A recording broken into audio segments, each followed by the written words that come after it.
Oh my gosh, we are not enthusiastic enough, are we? I am super chill. That was enthusiastic. That was good. That was enthusiastic of me. I'm still really tired. I feel great. I feel a lot better than I did yesterday. This is the day after we arrived in Ventura, after what turned into what we had planned to be a 21, 22-hour trip from San Diego to Ventura, turned into about 27. And I'm not sure how that happened. Yeah. Where we were so slow. We just, well, yeah. It started with we got out of there late, but that doesn't change the 27 hours. It's Right. 27 hours. But after we got out of the San Diego Channel, okay, so a couple of learnings. We forgot to put our jack lines on before we left, and we should have done that. Right. We didn't do set up our boom brake either, which only takes a couple minutes to do, but Right. we got out of the channel and realized that we need to put the jack lines on. And set up the boom brake. So there were a couple of things that we should have put on a checklist that we didn't have on the checklist. Right. We do have a checklist, but those weren't on I it. think they were. Oh, were they? Well, not the boom brake. Right. But the jack lines, which That's true. are the safety lines that we go from bow to stern, that we clip into with our tethers. Had all this stuff out. Yeah. But those are things we just forgot to do. That didn't slow us down. Well, it did, because I had you slow the boat down because I went up and rigged them up. Yeah. While it was still safe out. Yeah, before we got out into the chop. But yeah, there were a few things that slowed us down, which we can get into in a minute. But I think mostly it was because we weren't. What am I trying to say? Basically, when our speed was below a certain amount, we didn't turn on the motor enough. That's, I think, really what it comes down to. Because the route expected an average speed of, I forget what it was now, like average speed of 6.5, which is probably too much for this boat. Speed? Average over the whole thing. We were definitely going well over 6.5. In fact, we went 7.2 for a while. Motor sailing. Right. So anyway, but there was a good long stretch where we were going like 4.5, 5. So I think that's what really, impacted the schedule more than anything. So overall, it was a pretty good, I would say, successful first passage. There were some surprises, some things we had to learn along the way, some things we realized after we got back that we can do better. And so we got a list of things, and we'll just kind of go down them, I guess. Okay. So the first thing, the whole section is on technicals. For the good stuff, we have a chart plotter and a phone charging mount right next to the chart plotter. That's really nice because the chart plotter is reliable and it shows all the critical things, but having a phone mounted right next to it meant that I could run other apps to do sort of secondary sorts of data checks and lookups. For instance, I use OpenCPN to show the light information for the different light sources that are on islands and that we were going by, and it shows the angle that you can see the lights, and it just gives me a little bit of confidence to see those lights as I'm going by them in the dark, to know that okay, that light is that exact point on this island. So that was pretty cool. Having the radar, of course, is fantastic. Having the split view on the chart plotter with the radar on one half and the chart plotter, the map data and depth on the other, where they're both oriented to the same orientation of the boat. That was pretty cool. And those are the good things on the technicals. And then the chart stuff, maybe you could talk about that, because that was your idea. Oh yeah, I wanted physical charts on the boat in case we had electrical problems. Yeah. We lost everything, and we didn't have any other way to chart. I wanted physical charts, but they were you just don't go buy physical charts anymore. They're all electronic and they're up to date. So Eric, Yeah. yeah, Yeah. I guess. Yeah, downloaded the charts from one of the sites that I guess just from NOAA. Yeah, the just NOAA charts. NOAA, yeah. And then printed them at Office Depot as a blueprint. So blueprint sized or thickness of paper, and they were like $6 or $7 each. Yeah. So we got some of basically the coastline, so 4 different sections of the coastline that was at 250,000 scale, and then all of the harbors that we might end up going to, and those were at around 25,000 scale. Yeah. And it was. Yeah. Maybe we spent $150 on those, and they won't last forever, but they were quick to be done, and they're like right here. Some of them were there. Some of Yeah, them. and actually $150 I would say is that includes a full printout and spiral binding of all of the secondary data that is important, but if I would have printed that differently, we could have saved quite a bit of money, because I think roughly half the cost was just the text information. And that text information, there was a lot of redundant information in there that is never going to be useful. Things like, just general, what's the term? General messages about, how to use them and things like that. Things that are very redundant across the full set. So yeah, we now have a full set of paper charts from San Diego to San Francisco for all the ports that might be relevant to us, and that might be nice to have someday. But we didn't use them much. I tried to come down here with, I guess, about 3 hours into our actual sail after we got into the seas, and tried to just plot our course, and got sick right away. I had to run out to the stern. And that was the first time. But it was good to have the charts, and I was actually, I wasn't opposed to getting them. We have so many redundant electronic devices. I wasn't really convinced that it was necessary, but now that we have them, I'm really glad we do, and I'm glad you suggested we do that, because really, it's just nice to know that if we get hit by lightning and everything gets zapped, we can at least find our way somewhere. That's true, and they're up to date. Yeah. So, and now that we've gone through that process once, I think we could actually find a way to do it more affordably. The charts that we made are 2 foot by 3 foot for the bigger areas, the big long passages. And then we have some that are 18 inches by 2 feet for the harbors. And I think we probably could have gotten by with all of them being the smaller format, which would have saved a fair bit. But the 2 by 3 fits perfectly on this table. Yeah. We have this drop-down table that we taped them to, and if the seas got bad enough, we can put the table up and the chart will be inside of it.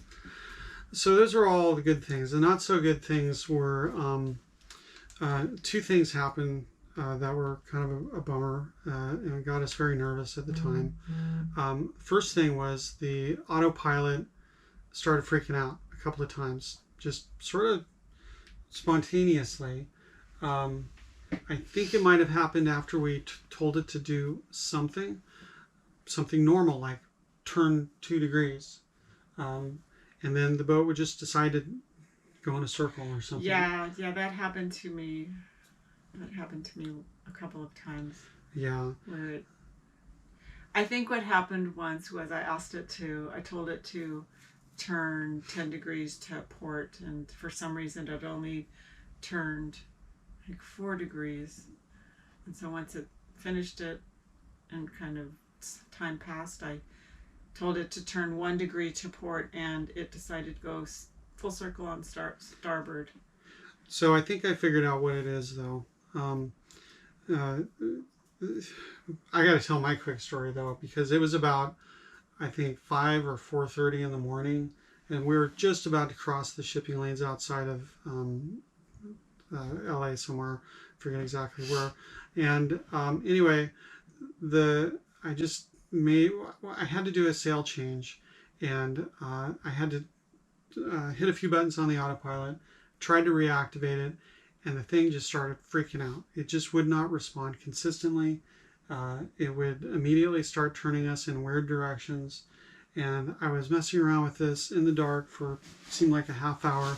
And I finally just thought, you know what, we're screwed. We're going to have to steer manually for the rest of the way. And so we did that for a little bit.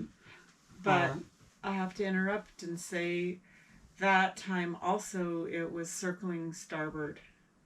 And Yeah. it was like we made three full circles just waiting to see when it was going to stop. Yeah. And so I know that the previous owner had problems with the autopilot, and he said he had the sensors on the rudder adjusted. Yeah. And so maybe there's an issue there. Maybe, but here's the thing. I realized that the Open Plotter had a course active on the Freeboard chart plotter software that runs on the Raspberry Pi, and it's connected to the same network as the BNG chart plotter, and they both had courses active. And as soon as I turned off the active course on the Freeboard, everything started working just fine. Just like instantly, it was fine. And so my theory now is that the Freeboard and the BNG were sending conflicting signals to the autopilot, and it didn't know how to respond. Now, it may be that was a different problem than what you saw. I'm not sure. I don't know, because the first time I had a problem with the autopilot, we didn't have a course set. Did we? I'm not sure, honestly. Because I'm learning this software, and I may have left a course active. I think probably not, though. So it could be we have two problems, and I managed to fix one of them, and we have another one that's just. Or we really don't know what's going on. So time will tell. We're learning this.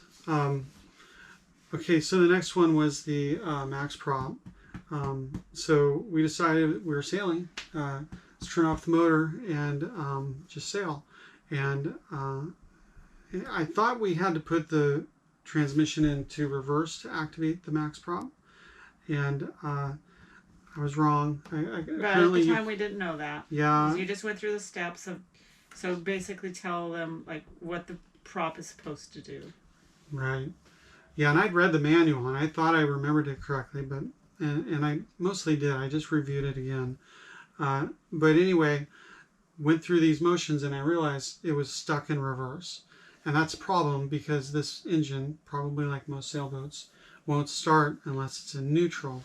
And that got us a little freaked out. Because it wouldn't start. Yeah, it wouldn't start the engine and it wouldn't shift. And I didn't want to just slam it and break something. But we were out there. Like, we weren't in danger of grounding or hitting anything. We were just...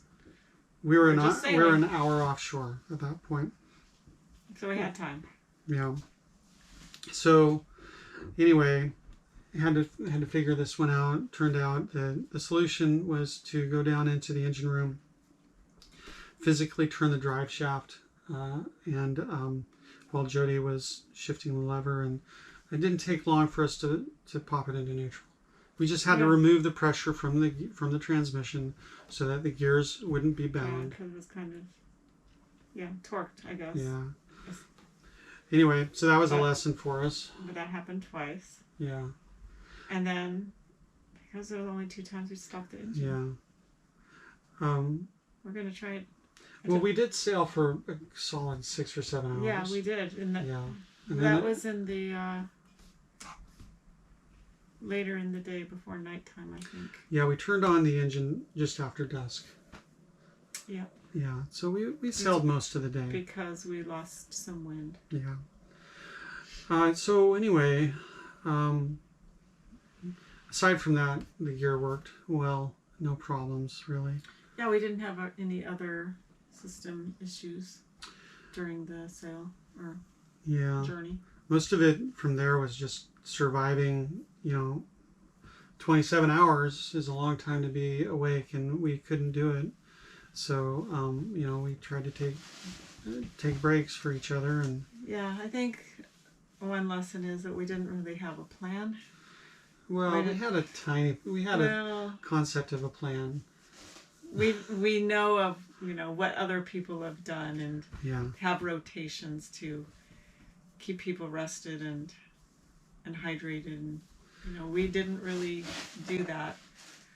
Kind of waited until we were both super tired and I started taking breaks. And like to eat, so I was you were eating. eating all the time. I was eating all the time. I didn't eat. Little snacks just continually. I don't know if it was like an old memory or reflex, or I'm just like to eat, but I had a feeling that if I got sick, I would be glad that I have that, nutrition in my body. So, snacks and hydration, we need to be planning more and being more deliberate about making sure we, are properly fed and have our fluids. Yep.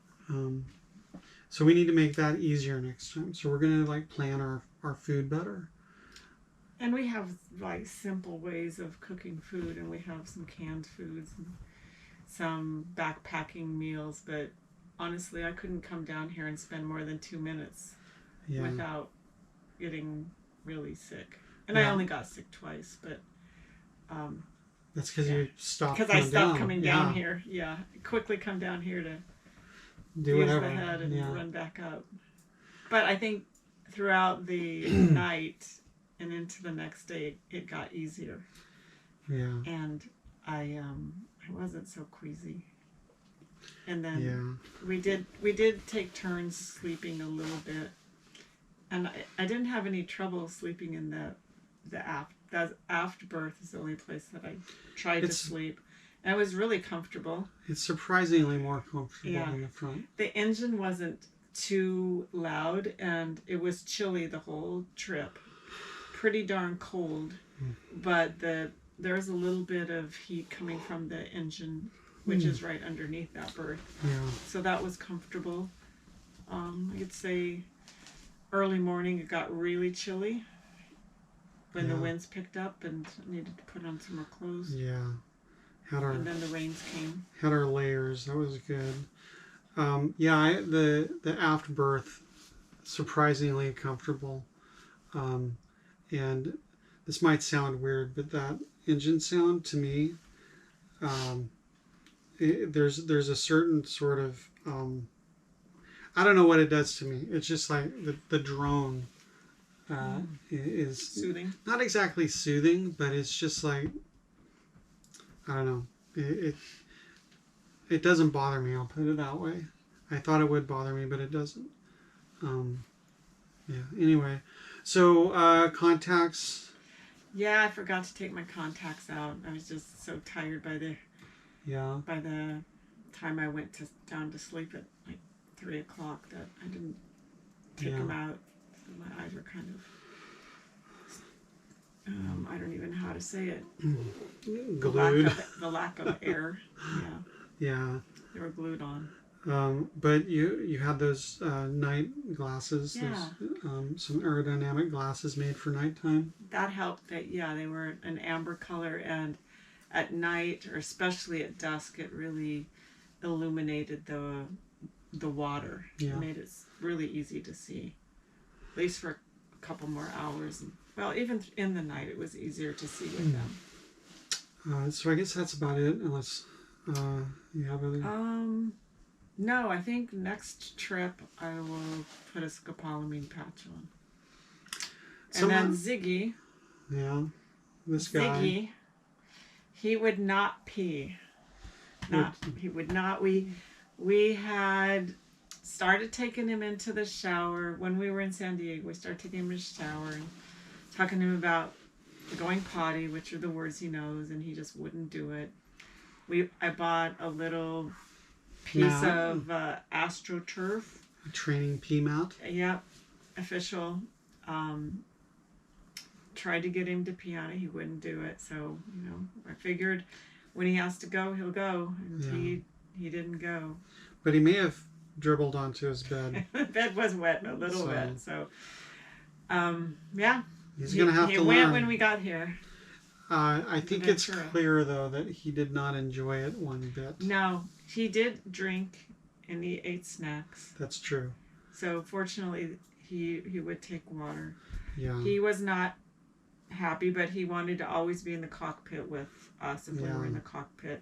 He came and slept with me when I took my break. Yeah, me too. And otherwise, he wanted to be with both of us. I could tell he got weak, and he was having a hard time standing. Yeah. I really hate putting him through this. I don't think it's fair to him that he would prefer to be home. Yeah. And I think, It's our goal to be home. Yeah. We know that this isn't a pleasant cruise.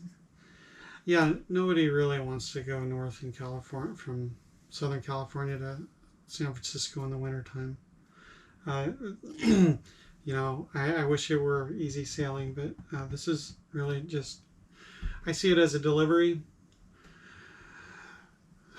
Anyway, poor guy.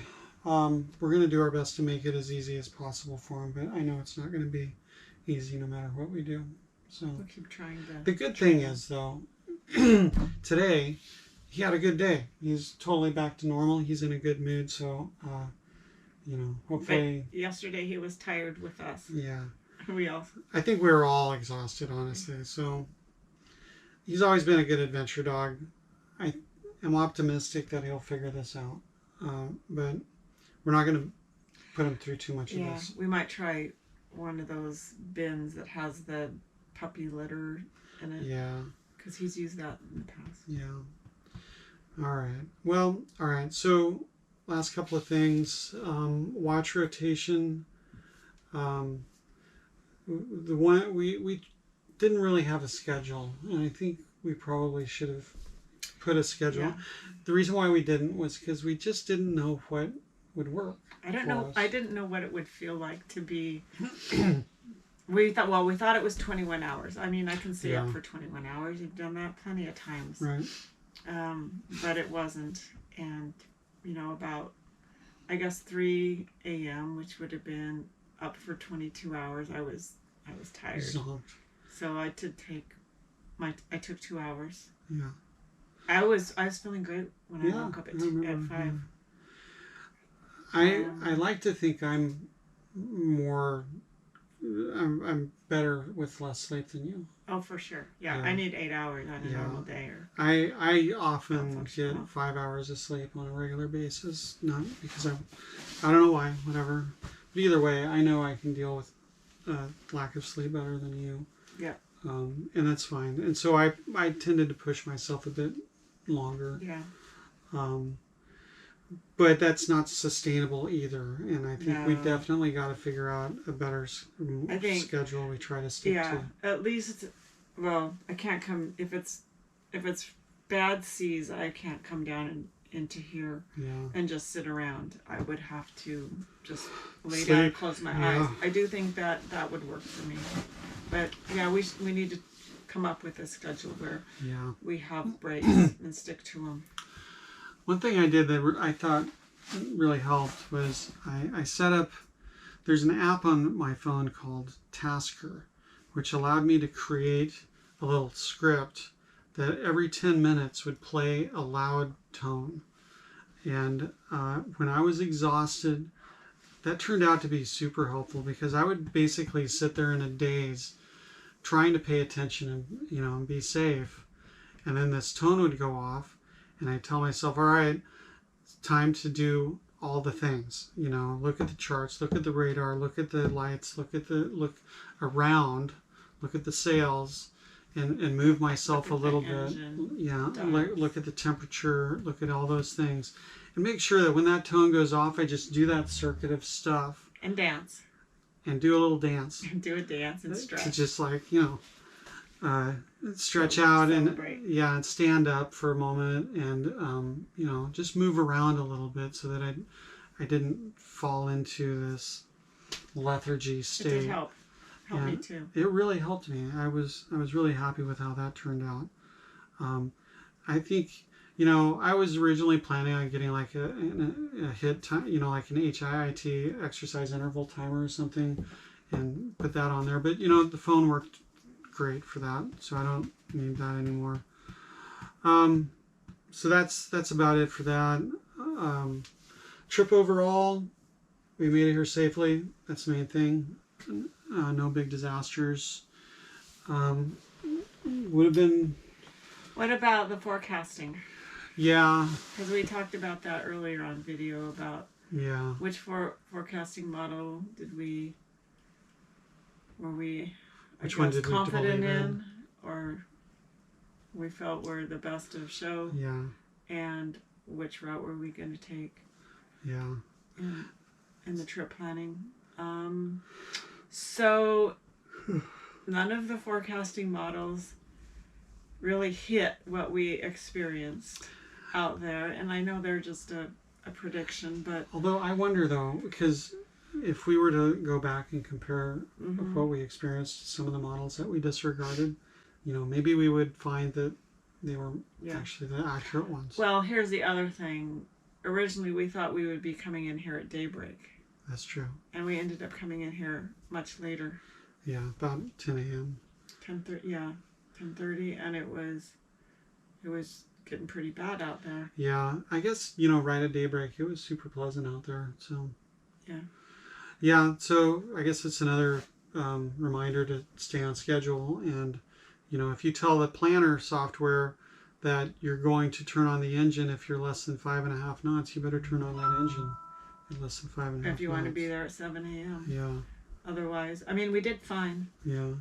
I mean, the boat can do a far more than we put it through. Yeah. I think we were very conservative with reefing. Yeah.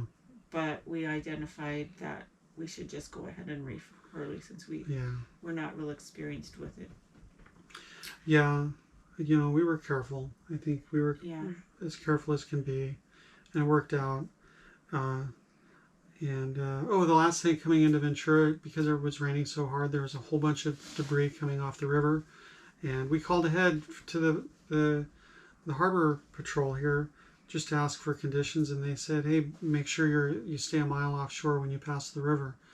And I'm really glad we did, because there was a ton of logs and river junk floating out, and that was a really good lesson. So from now on, anytime we know we're passing a big river, we're going to be paying attention for debris. I never really thought about that before. And I'm glad it was daytime. Yeah, I don't know that we would have noticed all that. There's some big logs. Yeah, somebody wouldn't want to hit. Yeah, so, overall, the next day, we rested, and it turned out to be a beautiful day, and yesterday? I mean, today. Okay, yesterday mostly was rested. not a beautiful day. Mostly rested. We crashed. Yeah, yesterday was messy and difficult and all kinds of challenges, and it was a stormy day. Yeah. Even after we got here, it was stormy all day and all night. But this morning it cleared. It was a beautiful day today. Yeah. Today's great. New Year's Day. Yeah, today's New Year's Day. We had some friends show up and brought us lunch. Thank you, Jeff and Geraldine. And it was great. And it really, honestly, there was some struggles. It was tough, but having a beautiful day with friends and in a new place, that was really fun. It really reset everything for me. We were frustrated and unhappy last night, and today I'm happy, and this is cool. We had some frustrations after we got here. We're at the Ventura Yacht Club, and it's a great place. It's good. Yeah, very friendly people, nice facility. Yeah, and I think we're gonna have dinner with them tomorrow night. Yeah, so here we are, and we'll head up to Santa Barbara sometime in the next week, and see what the weather brings. All right, till next time.